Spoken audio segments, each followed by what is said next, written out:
Prenons une image. Si votre vie était une voiture, où est-ce que Jésus prendrait place ?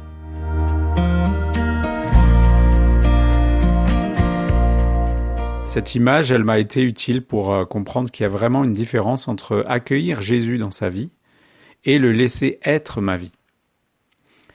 Comme vous le savez, pour la plupart des gens, Jésus est au bord du chemin.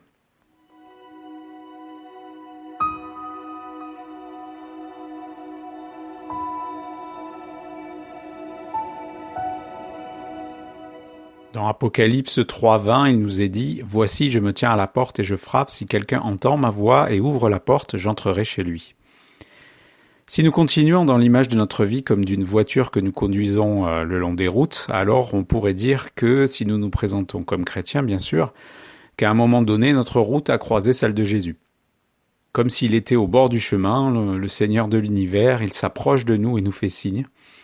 Et là où il y a tant d'êtres humains, évidemment, qui ignorent Christ et continuent leur route sans un regard pour lui, eh bien nous avons choisi de le laisser monter à bord de notre existence.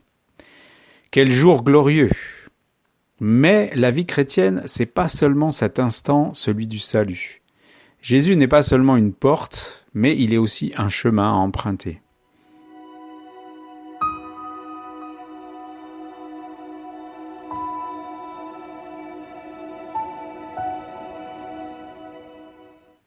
Ou alors, dans votre vie, est-ce que Jésus serait dans le coffre de votre voiture ?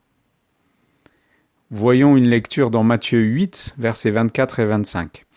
Tout à coup, une grande tempête se leva et le lac et les vagues passaient par-dessus la barque. Pendant ce temps, Jésus dormait. Les disciples s'approchèrent de lui et le réveillèrent en criant « Seigneur, sauve-nous, nous sommes perdus !» En fait, pour beaucoup de jeunes chrétiens dans la foi, la joie de cette première rencontre avec Jésus s'est éteinte rapidement sous l'influence du quotidien. Il faut bien continuer à rouler, n'est-ce pas ? Études, travail, mariage, enfants, maison, aller à l'église. La vie reprend vite le dessus. Donc Jésus a pris place dans la voiture, mais c'est comme s'il avait pris place dans le coffre de la voiture. Il est là, mais on l'aurait presque oublié. Sauf évidemment en cas de problème.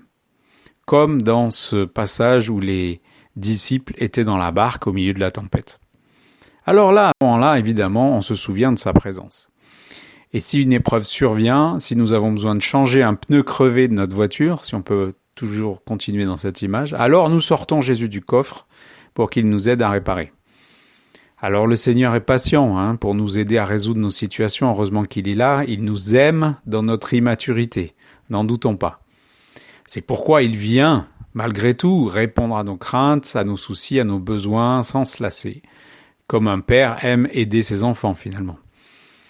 Malheureusement, pour beaucoup de chrétiens, la présence de Jésus dans le coffre de leur vie leur suffit, parce que comme ça, ils peuvent continuer leur vie à leur guise, et ils obtiennent juste de l'aide quand c'est nécessaire. Mais évidemment, il y a bien plus que ça.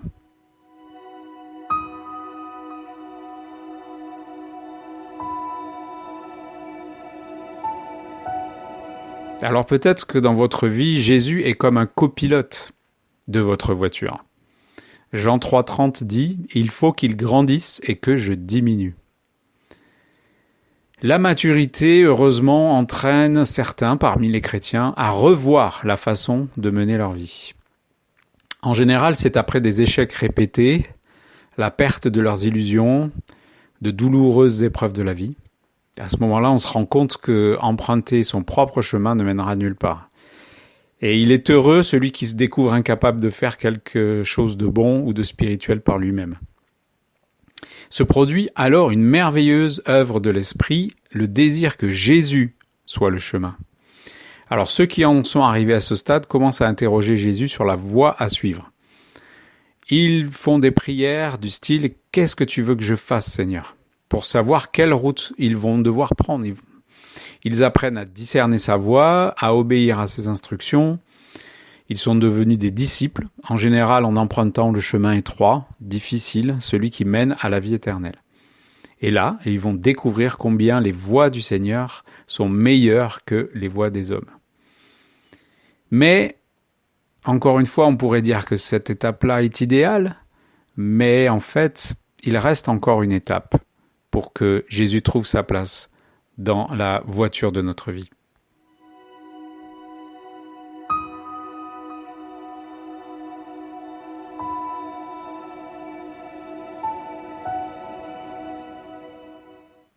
Voilà le stade ultime de notre vie, le moment saint où notre abandon est total. Dans Galates 2:20, il est dit « J'ai été crucifié avec Christ, ce n'est plus moi qui vis, c'est Christ qui vit en moi. » Ma vie n'est plus ma vie en quelque sorte. Alors il faut en passer par l'humilité pour reconnaître que je ne peux rien faire. Et à ce moment-là, la voiture de notre vie s'arrête. Je laisse le volant à celui qui est appelé à régner. Je descends de ma voiture et je lui laisse le volant. Je ne suis plus que le passager de ma vie. Cette vie, elle appartient entièrement à Jésus-Christ et il est libre de la diriger où il veut maintenant. Je remets ma vie entre les mains d'un autre. En général, la transition est assez terrible. C'est la croix. C'est la mort à soi-même pour le suivre lui. C'est la consécration et l'abandon. Ma vie n'est plus propulsée par le désir d'être quelqu'un, mais de suivre quelqu'un.